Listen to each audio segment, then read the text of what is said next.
Okay, we are streaming to YouTube. The mics are on. We're ready to do our... Good evening. Calling to order the Stewart Historic Preservation Commission's work session for September 12th, 2024. All right. Tonight's subject will be specifically one item on our agenda, the Alaska State Preservation Office's Meeting in a Box workshop. So tonight will serve as a workshop for our commission. I was very happy to see as I was reviewing this documents and so on with Ms. Ellie Stacy, our museum curator, that we were looking at our powers and duties and looking at why we do these things. And if you look at the powers and duties of the commission, specifically says to us that we're to act an advisory role to other officials and departments of local government regarding the identification and protection of local historic and archaeological resources, as well as working towards the continuing education of citizens regarding local historic preservation and community history. So this fits quite nicely with what we're doing tonight.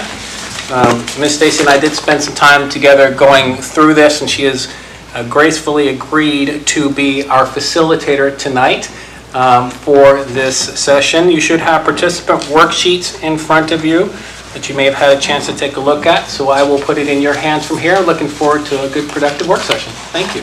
Awesome. Thank you, Tony. So yes, I received this from the State Historic Preservation Office from Judy Bittner.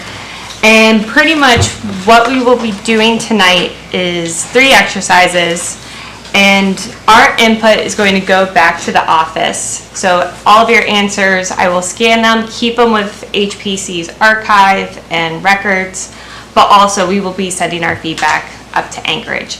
And they will be reviewing this for the updating of the actual state historic preservation plan that will go from 2024 to 2032. So it's a very exciting time, and I'm actually really happy that we're going to be focusing on Seward itself within these exercises. And if you have any questions, because the directions are a little complicated, but also straightforward. There's going to be time sections where you guys can write in your notes. Please write as much as possible, and even in the margins.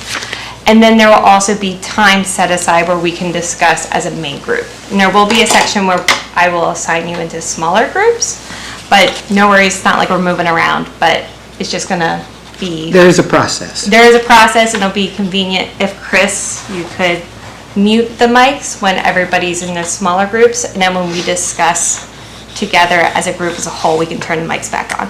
Sounds like a plan. Awesome. And if I could just make one more comment before we start, I'm so happy to have a full commission here, to have each of you here, and to have staff support to help us here as well too.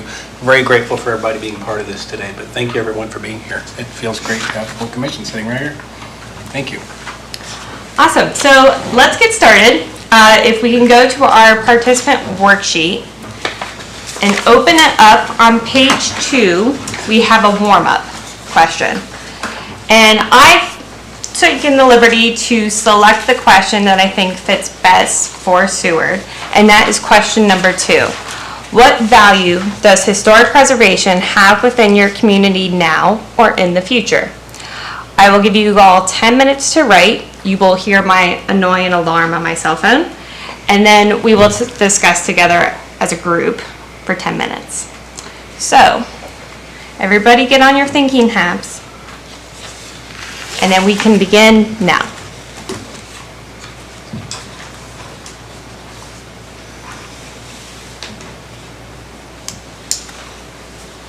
One question of clarification, that could be multiple items that we're writing down, right? Correct. So you don't have to just pick one value, you can have more than one? You can have more than one value. She said fill it in and write on the margins. Yep. If you're a note taker like me.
Okay, this is your 2-minute warning.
Okay, pencils down, time to turn in the SAT. It's kind of what it felt like while I was waiting here.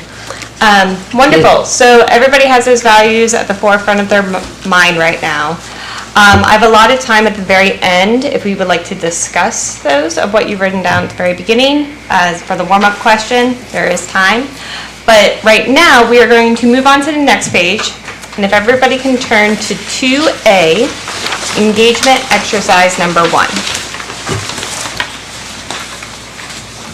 Now, before I assign you all into smaller groups, together as a group, we are going to pick the top 3 benefits that make historic preservation important to you. And I'm also going to, I highlighted myself community. So what is most important to yourself and to the community of Seward? And please just take a moment to read numbers 1 through 9.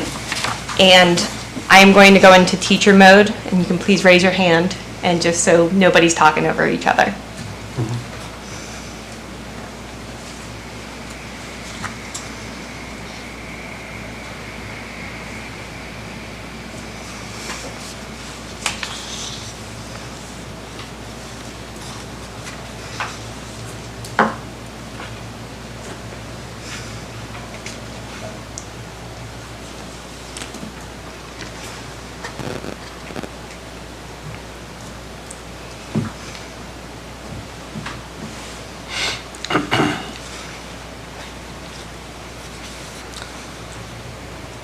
Alrighty. Would anybody like to share what they believe to be the top benefit? Number 1. Alright, Sue. I'll start off, economic vitality. Okay. What do people think about that? Yeah? Top, number 1, could be a good number 1. No, probably number 2. I think it's important. I think it'd be I'll tell you what my number 1 is. I think it's number 2 is preservation of cultural identity and heritage for me, but I think economic vitality is super important to everyone, seeing why it's so important. Okay, so I'm We gonna, have top 3, so. yeah, so I think everybody, just by nods of the room, I'm gonna put number 1 for preservation of cultural identity and heritage, number 2, economic vitality. We're all gonna be discussing these. And number 3? And number 3, Marianne? I really like the ability to teach and learn about Alaska's history. Okay. Other thoughts on her? No? All right, number 3. All right, Wonderful.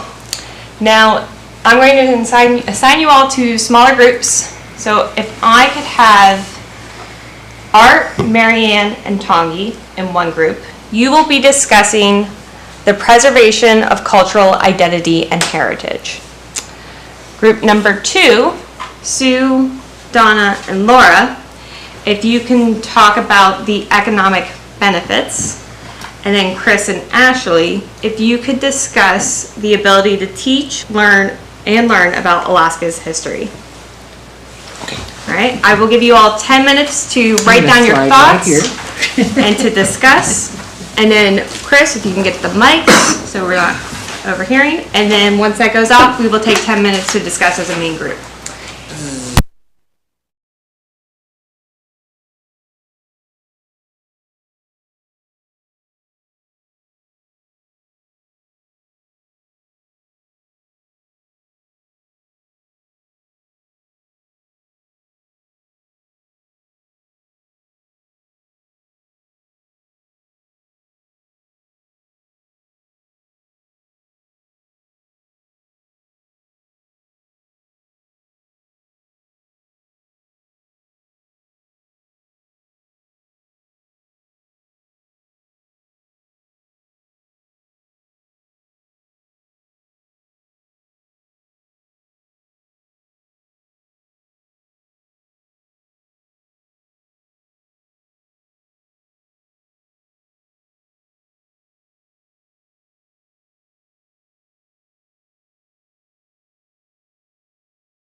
Hello?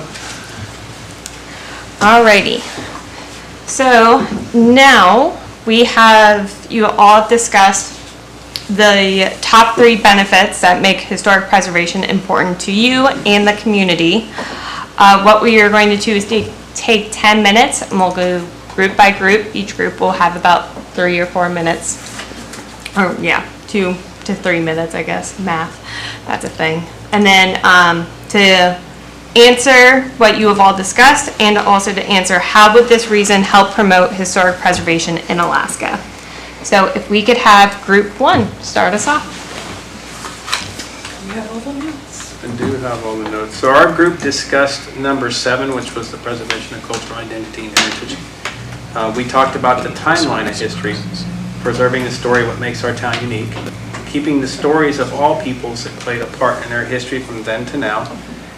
And we discussed it having continuity, belonging, and pride, and cementing and solidifying our role in Alaskan history. Lovely. We also talked about the fact, informally, about the fact that it's kind of like Seward having an ice cream flavor, if you will, right? We could be vanilla, we could be chocolate, we could be Rocky Road. And we decided that by telling the story, we could talk about the flavors, that they're sweet, they're salty, and there's nutty. I would Depends say on the whiskey. stories and the I like the people. whiskey gelato. All right, perfect. Thank you. All right, group number 2. If you could state what benefit you all discussed. Well, I got voted because I talk a lot. But anyway, what we talked about was why people come to Seward. People are looking for Alaska. Anchorage doesn't necessarily fit that bill. It's like any town in the lower 48. But you come to Seward, and I've literally heard store owners say, people come into my shop, and they say, finally, we found Alaska. And so that brings people here because we do have history, we do have the older buildings, and we're still utilizing those buildings. The other thing that we talked about, and I've had personal experience with this, is several of the tour groups, because we've done all the work on the historic preservation, or the historic walk, all the signs around town, and because there's some of us that were part of that group and have all that information, I can mention one tour group. I don't know if this would be advertising, but it's Resurrection Bay Charters, and that's a sailing group. But they still want me to come on board their boats if it's a day sail, and I point out buildings as we go by, and I talk about the history. And so that's a business that actually invites history, and the clients, the customers love it. And I've actually seen other customers, the same customers that I saw on the sailboat downtown, walking through the shops, looking at the signs that we put up. So it does bring, that's why people come here.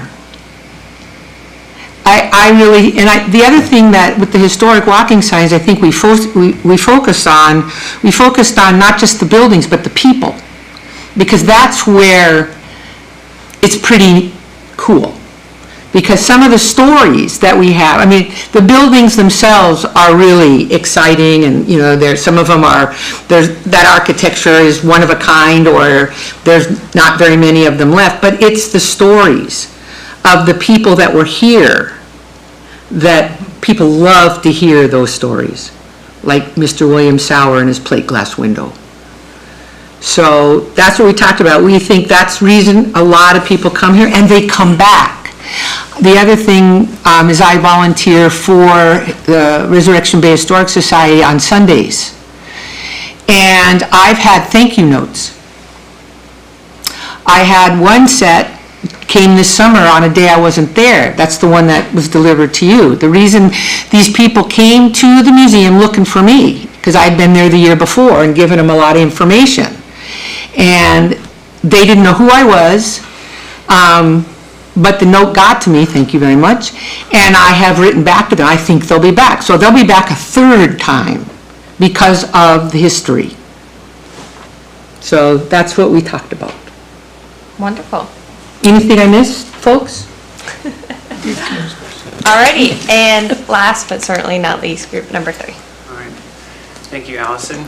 And Commissioners, this is Ashley. She is representing the City Manager's Office. Yay! I was wondering. Special guest. She's the City Manager's Executive Assistant. Welcome. So am I the spokesperson Oh, here? I can be, sure. Oh, would you like to? Okay. Take it I away. got my- Those are yeah, my- take it those are away. my I got notes. own mic. Sure. Well, ours was easy because we get to echo both groups here. Teaching and learning about Alaska's history is important to the preservation of our cultural identity. It creates community pride and appreciating our history and gives locals a sense of place. So, I mean, there's almost no subject where you can come up with there's no value to teach and learn about it. So, and let's see what Chris wrote down. Oh, everything that I've already said. That's perfect. Covered. Good teamwork. Yeah. Great, awesome. Does anybody, because we do have a little bit more time, does anybody want to feed back on other benefits that wasn't necessarily part of your group, that you heard, that you would like to contribute? Do you want us to discuss the second part of the question, or is that second, were we supposed to incorporate that too? Oh, yeah, you can, if you did not answer. We did not answer that. Oh, yeah, They then got me thrown off on absolutely. ice cream. So, Absolutely, yeah, answer the Got your second question priorities. if you did. So- You did not address it. yeah, one thing we talked about was just by sharing our unique story, because I think it's important to say Seward is unique, which others brought up here, will generate interest in and/or a passion for Alaskan history as a whole. So, because that's our exercise, right, is adding to Alaskan history. Our story includes the physical aspects and buildings. This was well said. Our buildings are like the words in the sentence of our story. I did not come up with that. My team did, just saying. Good. Can't take credit. Very good. I came with ice cream. It wasn't that deep. Fantastic. Anybody else that, just immediate thoughts? I was just thinking that, just Larry, on top of what Sue said, I have a big breakfast. And so I got stuck as I just started walking tour maps, and every single tourist that comes and stays with me, I tell them about the walking tour, give them the map, and they're all so excited. So people really care about that stuff, and they're really excited to go out and check these things out and see walk around town. So I do think it's the story, like we were saying, it's the story, not just the bill, it's the story about the people that really excites people about this town, the character that it shows who we are.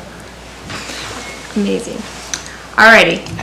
So, what we will do, Yeah, I was just going to say, I think Alaska has a certain reputation. You know, you've got your Jack London stories, and you've got, you know, all of that. And I think they come here and they find out it's true. yes. When they look at the people and they see the stories that are, you know, that we publish and we have around town, you find out that that's not all that far off. And so that's pretty cool. I think people get real excited because it's like no place else. I concur. Alrighty. We're going to take a moment. We're going to move on to engagement exercise number 2B on page 4. Also, we have Todd Mashlin joining us. And group 1, if it's all right, just how we're seated. If you could just hop onto your group, if that's all right. Okay, perfect. So together as a group as a whole, we will complete an exercise to rank the challenges to historic preservation that your group sees. I'm going to make this a little bit clearer, and we will all take a few moments to read 1 through 18, and together we will select the top 3 challenges.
Yeah, I think I'm seeing more heads pop up, so, and this one's a challenging one. When I was reading through it, it was kind of difficult to rank my top 3.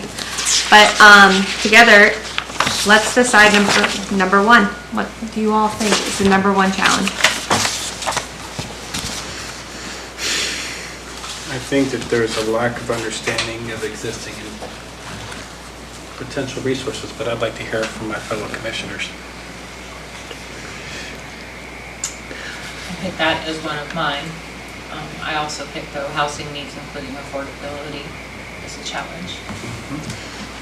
And following up on that, I said too many other priorities, that there's a limited amount of money legislatively and citywide, and you have to prioritize what you have. So if there's housing issues, if there's road issues, if there's health issues, you've got to prioritize the money you have. And then you have to account to the taxpayer, so there's a lot of competition for fewer dollars. I also put, I think there's low lawmaker interest in historic preservation. I think that's been changing over time, but that can make a big difference. I second that.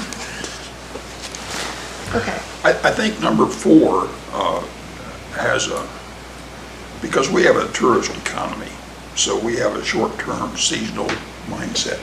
That's the focus, right?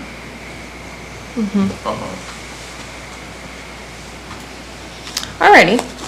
Also, I think that there's the people that are trying to do historic preservation in this town, they find that they can't find people that know how to do it or are here, willing or able to do it. And so things don't get done because we don't have the people The infrastructure. to do the preservation. So you would kind of put that as like public does not value historic preservation enough? I don't know if it's that they don't value it, it's just that we don't have Maybe under economy. people. Yeah, I think it's kind of a cross between number 2 and number 4. Like the lack of understanding of our resources. Yeah. And number 4 also kind of leads into too many other priorities. Where does the priorities lie in our economy? Okay, so I'm just gonna stop us all there just so we can continue going forward. We have 4 that we selected, we need to choose 3. So what are the 4? Number 2, lack of understanding of existing and potential resources. Number 3, low lawmaker interest in historic preservation. Number 4, economy. Oh, sorry, I lied to you. There was 5 that we selected. Number 7 is too many priorities. And number 14, housing needs. Well, let's take that 5 down to 2, or down to 3. I told you I was bad at numbers. Housing needs, just to say one thing, is a tricky thing because it kind of speaks to the too many priorities because housing needs. are Economy or priorities. priorities, Economy. Right. They kind of all tie together, kind of back to that. There's a lot of bits and pieces to that. So, economy. Yeah, economy is kind of a general Collapses. catch-on. Yeah, it all collapses into that, you're right, Todd. All right, we're going to check off economy. Let's check off 2 more. when you say check off, meaning keep that on the list? Yeah, Okay. we're gonna keep it on the Good. list. Because I was like, huh? Number two, I think it does tie into economy regarding availability of resources, but I think also it encompasses a few of What Mary Ann was talking the about. other things that none of y'all have mentioned, that I checked off. Well, speak up, Todd. Well, Number in and seven. out migration of rural communities, the stories go with those people. They don't necessarily leave Stay. them behind in a building. So that in it makes it challenging to find those stories, in my opinion. But I think that can be collapsed into lack of understanding about existing or potential resources, because connecting with those people is a resource as well. I checked off in and out migration as well, Todd, simply because when you have a transient population, I mean, you have to look at Seward, it's a tourist town, and there's a core group that stay all year round, but there are so many folks that come in during the summer that work 2 and 3 and 4 jobs and then leave. So again, I thought that was something that it doesn't give you that stability or the community memory. But I, again, put that under economy. Again, a lot of this stuff can be collapsed, but I do agree with that, Todd. Okay, so if we put that as one of our top challenges, do you think that would be a good discussion point, the in and out migration of rural communities? It's a subset of the economy, though. Yeah, I agree, Okay. yeah. I would agree. All right, then, And too many other priorities, same thing, it's all part of the economy, what, the infrastructure, what, that's all part of the economy of the community. okay. So maybe let's look into some of the others. That could be selected as our other 2 challenges. If we're putting a lot of these numbers and falling it underneath economy. Number 17, to me, is the cultural norms. Changes in worship, creation, transportation, and other cultural norms.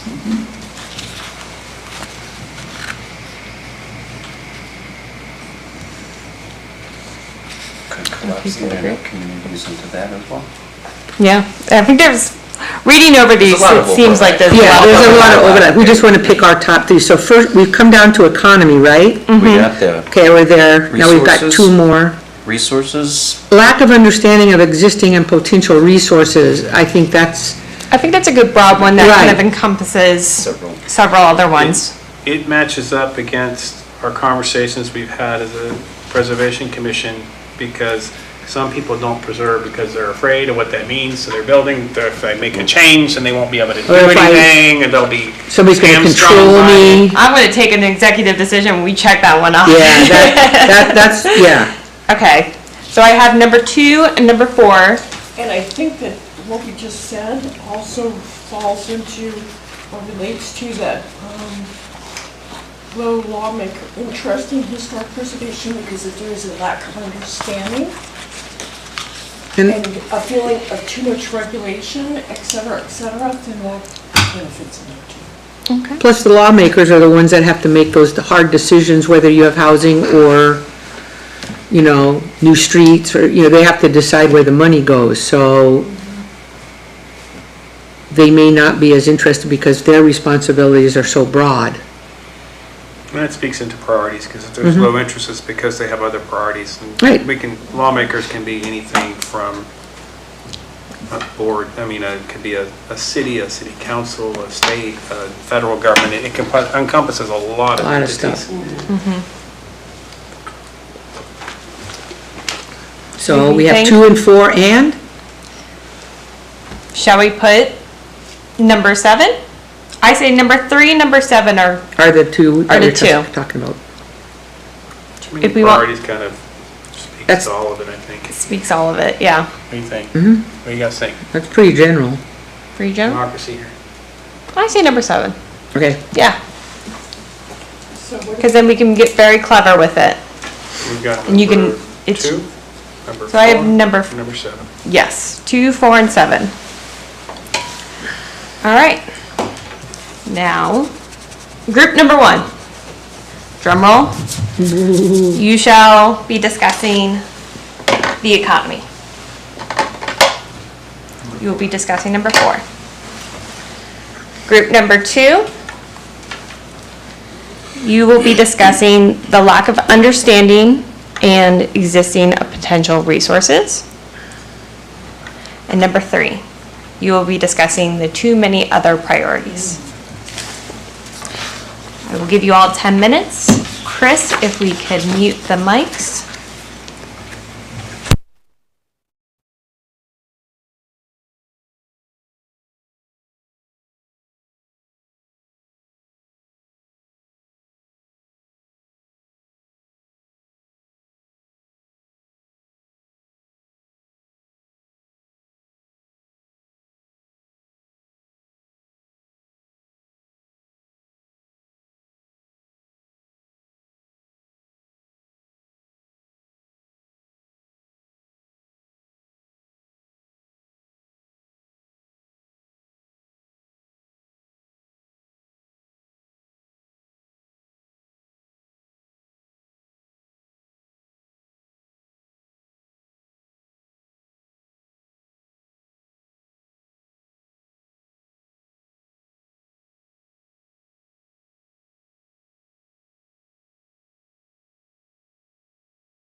Hey, we're back on the air. Back on the Calling you air. guys. I could tell that the challenges are a harder conversation. I could kind of overhear everybody and was like, oh yeah, this is really difficult. But difficult is good. So I'm gonna change it up and we're gonna have 10 minutes to discuss as divided groups. And I'm gonna make group number 3 go first. So if we could start with too many priorities. Yeah, that was a really challenging one. How do you get people to reevaluate their priorities and choose historic preservation over the myriad other things in their life? So more community outreach, we thought, was a good solution. More local history in schools. That's a good one. Yeah, more, just more of what we're already doing too. More signs and markers to create awareness and, That was I don't know, generate buzz. And maybe just understanding your resources too, because people are gonna choose other priorities too if they think this is hard to fund or hard to do, so. Wonderful. And that should lead right into us. Oh, all right, we can go backwards. All right, that's good. Caveat to group number 2, lack of understanding of existing and potential resources. What did you all I'll discuss? start with the challenges and Sue will end with some solutions. So some of the bullet items we had are, people are scared. They're afraid that the Historic Commission is wanting to put restrictions on their homes and their projects of what they want to be creative with. They also realize what we do is give people some guidelines and suggestions, and they think it's law. So, and City Council, has even voted down, downtown historic, but not realizing that maybe there are grants available and could help business owners, keep things the way they are, instead of trying to do something completely new. I just interject for a minute. That was when we went before and we tried to get the downtown historic district. And the main purpose for that was because then that opens those buildings up for grants. Then those people have access. If it's in a historic district, then you have access to the money. That's the pros and cons of a historic house, because I do own one. They're expensive to maintain, but there's money out there to help you do it. So I think that's where the education needs to be, and I know that SHPO, the State Historic Office, is very happy to help if you have a historic building. There's money at the state level for that. So anyway, that was the discussion. But we were trying to get money funneling to some of the buildings that could probably use it. And would you like to talk about the other solutions you? Well, I can't remember. Keep going. You trigger my That you brain. just wanted to educate people more on resources. Right, yeah, we had quite of a discussion on how hard it is, because I've had this, and Marianne, I know you have been working with Ann, to find somebody to do the work. I have a historic house, I have a series of projects. Getting lumber to Seward is not easy. And here's an example, is that we ordered a bunch of lumber for several different projects. Home Depot in Anchorage brought a big truck down, they come down every Thursday, and half of it was wrong. So there's another, send it back, there's another 3 weeks. So we have to find a better way if we're going to preserve some of these buildings. There's got to be a way for contractors, try to find a contractor. It's tough. I went through 3. I had 3 people come look at my project, said they'd get back to me and didn't. So I had no materials and no contractor. And I had a project. So those are the resources we need to look at.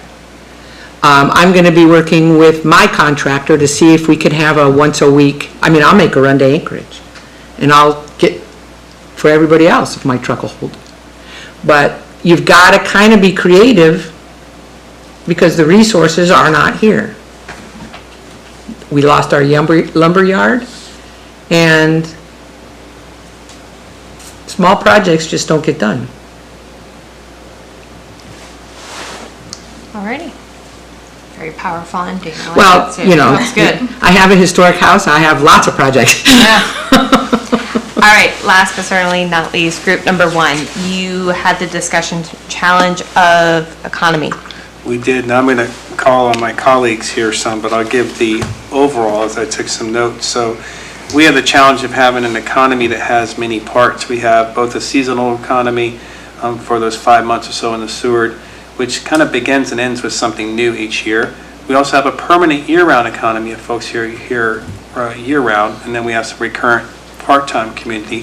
Sometimes people stay one season and then they're gone, or 1 or 2 seasons. Sometimes people live here for many, many, many years. So it's an economy of many facets. We believe that if the economy was more full-time, if there are more full-time projects over the course of the year, or more full-time economy, that there might be more of an interest, more time, more prioritization of historic preservation.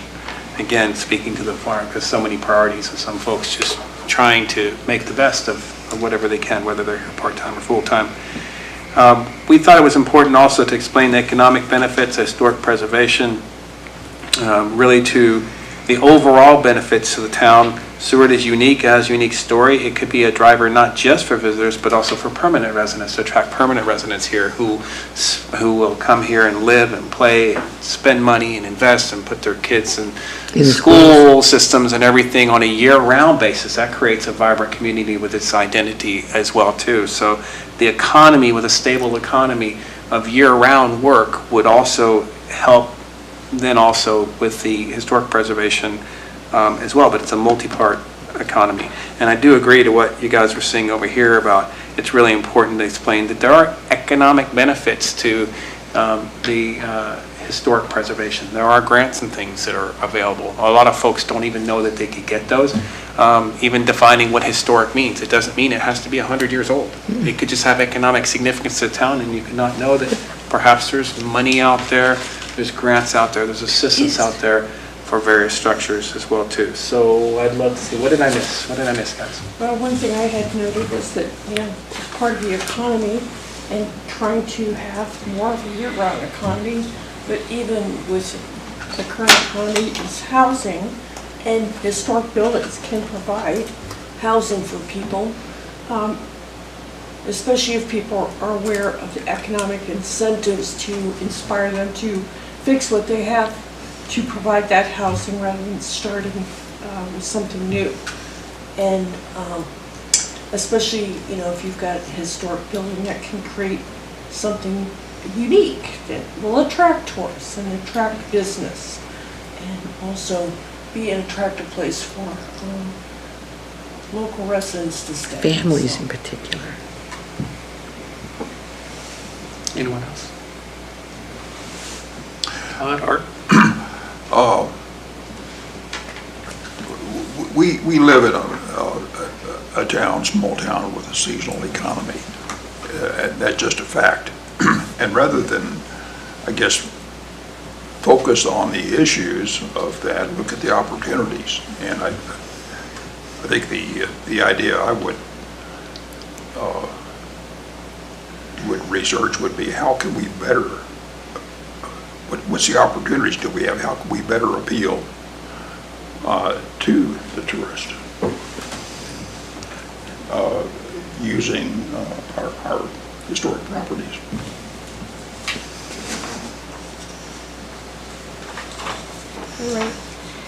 Sorry, I'm also writing notes. It's all right, I think it's great. We have about 1 minute and 30 seconds. Anybody else with some feedback off of each other's? Possibly?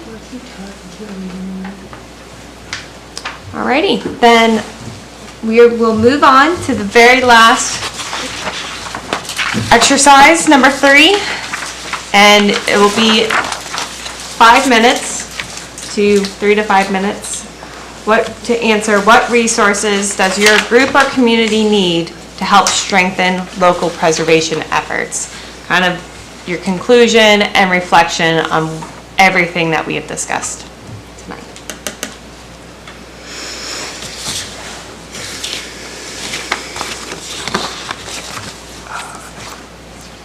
Just let it play.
Okay, you all have about 1 more minute.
Alrighty.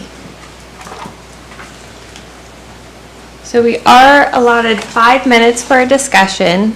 And if you would like to share what you reflected, that reflection can be anything that we've discussed about tonight.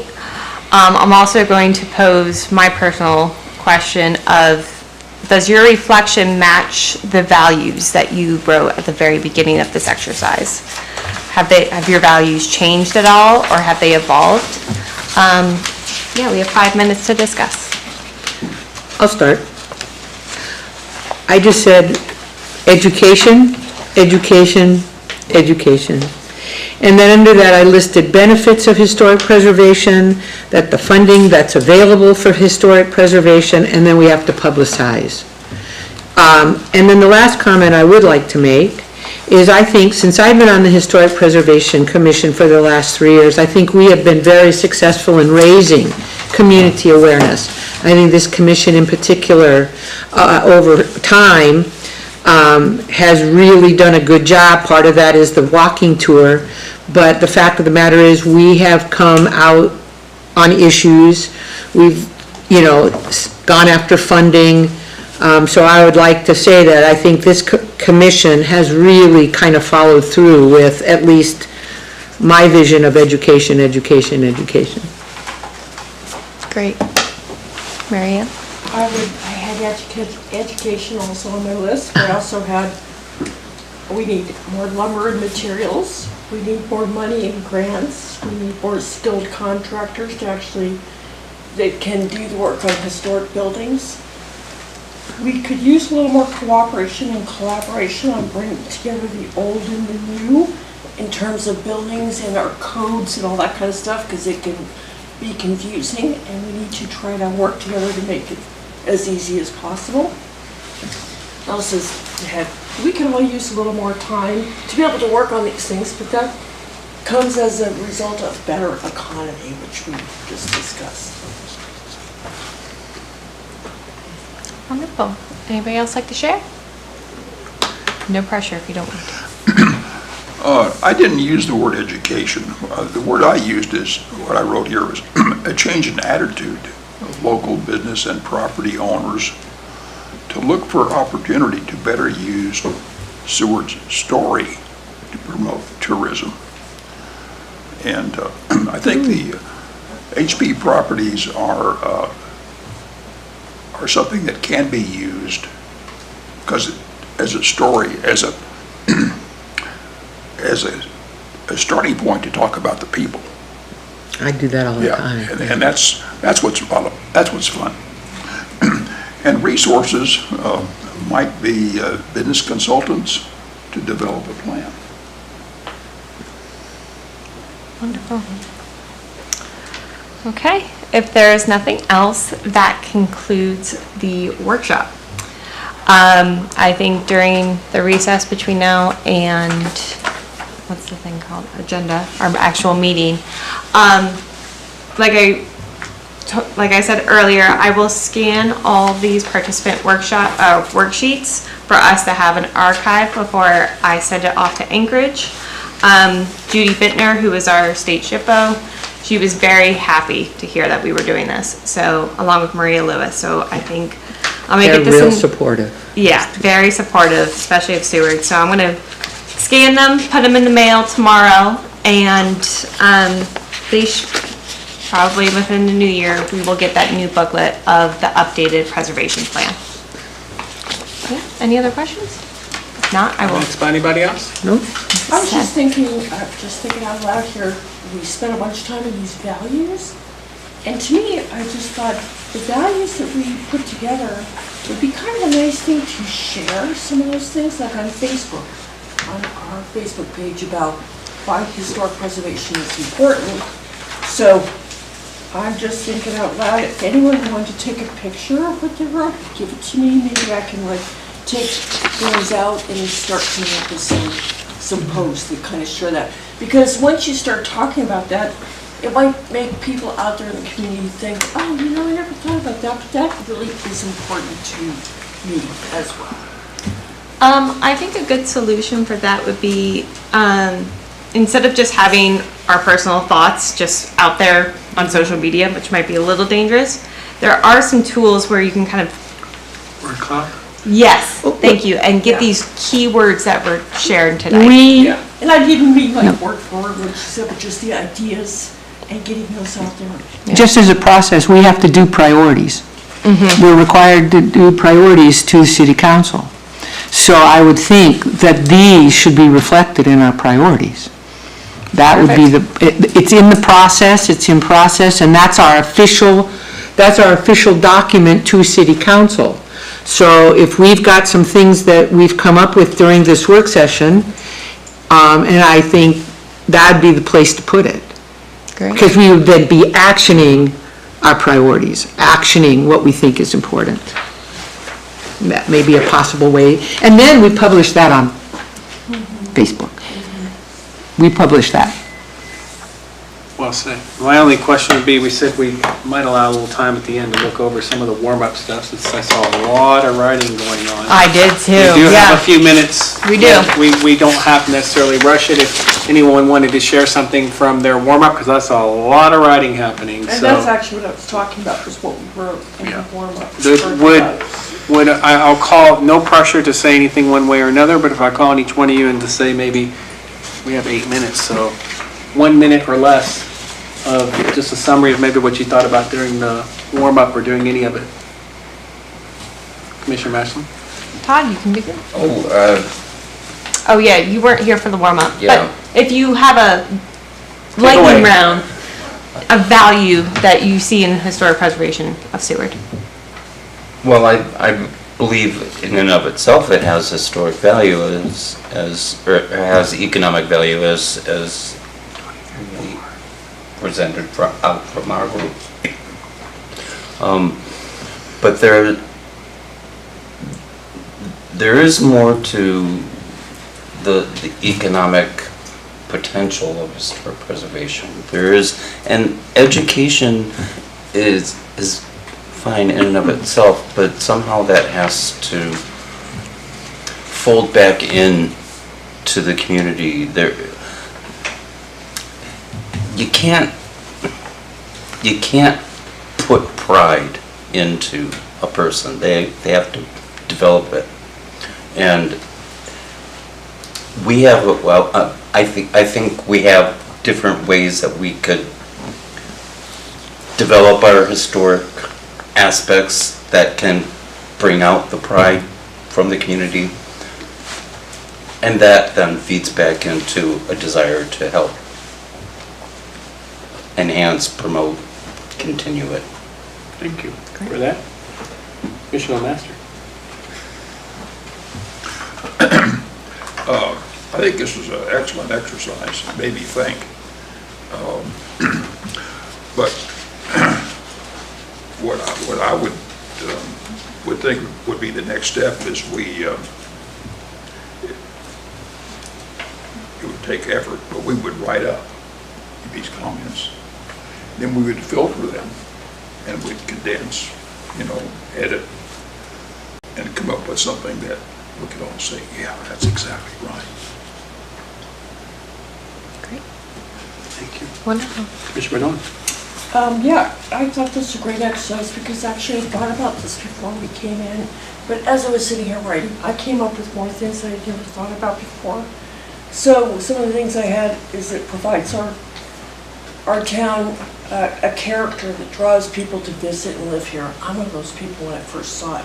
The character of just some of the historic buildings, like Resart Coffee House, always was a memory in my head and helped draw me back to want to live here. I think it provides economic value, and like I said, I have a bed and breakfast, and so I share that, the walking tour with people, and I know that the value that it brings to our town. I think it provides a depth of understanding of the people then and now, due to the history and the story, and it kind of provides all of us a better understanding of each other, because we're all part of this thing that has a storyline. I think it provides great examples of workmanship and craftsmanship to show us kind of like how to do things right the first time, as well as the value of recycling. There's buildings all over this town that have been moved around to different places and recycled, and I think that's a good thing. I think it provides a sense of continuity and belonging and pride to our residents. In a lot of ways, it's highlighted our community's strength and resilience and collaboration. How many places have gone through a giant earthquake and a tsunami, and all these different things that this town has gone through. So there's a lot of stories related to that. It inspires people, the stories and the strength and ingenuity of our community. I think it has given us lots of opportunities to learn from our past mistakes as well, and so that we can do better. And it also highlights the importance of family, because there's a lot of families that have been in this town since the beginning and are still here. As well as it's highlighted unique ideas, people that have taken risks and succeeded, and it's highlighted people's sense of humor as well. Thank you The very nuts much. and the ice cream. That was great. Ice cream. Thank you It's very much. all about ice cream. Vice Chair Yeah. Ward? Most everything I wrote, I've already said at some point, but the last thing I was gonna say that I put on here, I said, to know where you're going, you need to remember where you've been. Okay. All right. Commissioner Walker? Commissioner Erickson? I think Commissioner Benoit covered a lot of things that I was going to say, so thank you, ditto. All right. However, for our wonderful folks in administration, you've had lots of good comments tonight. Yeah, it was a fun workshop. Thank you. Yeah, I would just say too, I think getting young people interested, for them, technology natives, it's probably, I think it's fascinating when you show history to young people and they have to appreciate what it was like to come to a place as harsh as Alaska and build something and not have the internet at your fingertips. Couldn't Google it. Thank you very much. In closing, I would just say a huge thank you, and of course, to you. Ms. Stacy, do you have any other comments on our overall experience tonight? Fantastic. Thank you. I'm just really happy. I love brainstorming. I love hearing people's thoughts and values, and I think, especially when I watched us all discuss about the challenges, that's the type of conversation that we need to have.